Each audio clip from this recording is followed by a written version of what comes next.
آپ شیخ الاسلام حضرت حافظ ابن تیمیہ علیہ الرحمہ کو پڑھیں،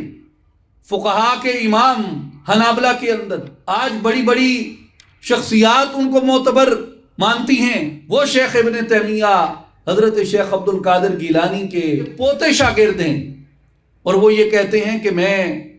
کرامت کا انکار کر دیتا اگر میرے سامنے شیخ عبد القادر گیلانی کی کرامات نہ ہوتی۔ وہ اپنے لیے شرف سمجھتے اس بات کو کہ مجھ تک شیخ عبد القادر جیلانی کا خرقہ پہنچا جو میں نے حاصل کیا، ان کا جبہ پہنچا جو میں نے حاصل کیا۔ حنابلہ میں، شافعیوں میں، مالکیوں میں، حنبلیوں میں، پوری امت میں حضرت غوث الاعظم شیخ عبد القادر جیلانی رحمۃ اللہ علیہ کو پیران پیر مانا جاتا ہے۔ یہ صرف صوفیوں کی بات نہیں ہے،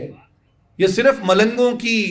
یا فقیروں درویشوں کی بات نہیں ہے، یہ فقہاء کی، علماء کی، محدثین کی، مفسرین کی، اسماء الرجال کے علماء کی، عقیدے کے علماء کی بات ہے۔